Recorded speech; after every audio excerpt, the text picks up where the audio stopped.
Bismillahirrahmanirrahim. Assalamualaikum warahmatullahi wabarakatuh. Perkenalkan, nama saya Lydia Susilawati, mahasiswa S1 Fisioterapi Universitas Aisyah Yogyakarta dengan NIM 201030301145. Nah, kali ini saya akan melaksanakan promosi kesehatan kepada khalayak umum melalui video ini dengan tema salah satu penyakit yang sering kita jumpai di dunia fisioterapis, yaitu penyakit osteoporosis. Kita langsung saja membahas tentang pengertian dari osteoporosis itu sendiri. Osteoporosis adalah kondisi di mana tulang di dalam tubuh ini mengalami penurunan kepadatan. Nah, penurunan kepadatan tulang inilah yang akan membuat tulang menjadi keropos atau mudah sekali untuk patah. Nah, osteoporosis ini bisa terjadi tidak hanya di orang tua saja, baik dari anak-anak, remaja, dewasa bisa mengalami osteoporosis.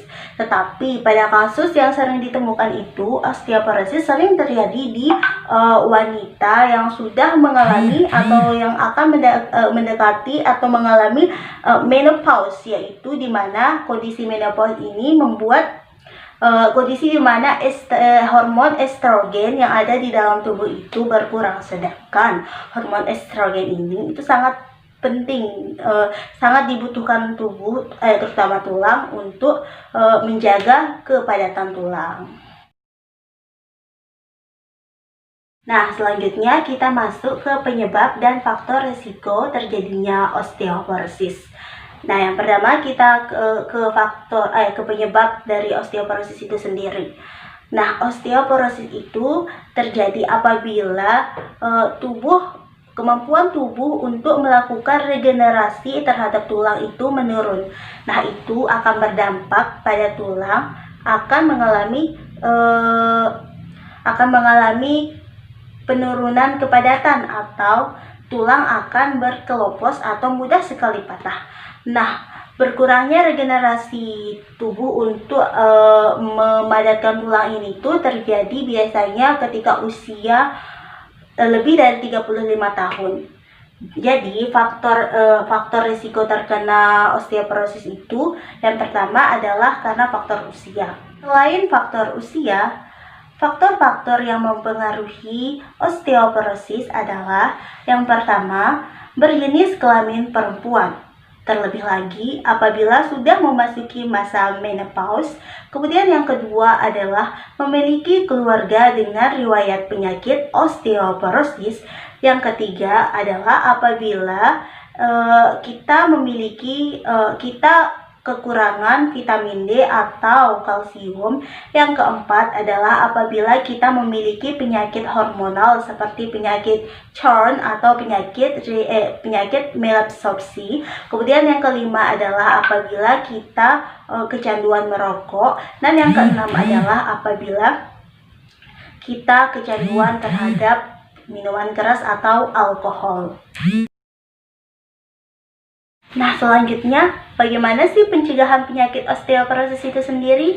Sesuai yang kita ketahui sebelumnya bahwa osteoporosis ini tidak hanya terjadi pada usia yang tua saja ya, tetapi bisa dihadapi oleh semua kalangan usia, baik itu anak-anak, remaja, dewasa, bisa mengidap penyakit osteoporosis. Nah, apa sih yang harus kita lakukan agar kita itu terhindar dari penyakit osteoporosis atau keroposnya tulang? Pertama, yaitu hal yang harus kita lakukan yaitu memperbanyak mengkonsumsi vitamin D. Kemudian memperbanyak mengkonsumsi kalsium. Yang ketiga, rutin berolahraga. Yang keempat, tambah kualitas tidur. Yang kelima, jangan merokok. Yang keenam, jangan mengkonsumsi alkohol terlalu banyak. Nah, apabila kita sudah terlanjur terkena osteoporosis, apa sih yang harus kita lakukan? Nah, biasanya kalau sudah terkena osteoporosis itu kita memerlukan resep dokter ya.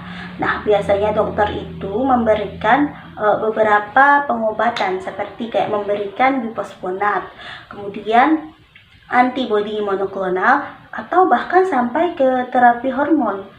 Tetapi pada penderita osteoporosisnya tuh yang sudah level tinggi itu biasanya diberikan obat-obatan agar tulang-tulangnya itu tidak keropos lagi. Obat-obatan untuk memadatkan tulang kembali. Obat-obatan seperti apa? Seperti periparatide atau seperti abdonal paratide. Mungkin hanya itu yang dapat saya sampaikan tentang promosi kesehatan osteoporosis. Sekian dari saya. Wassalamualaikum warahmatullahi wabarakatuh.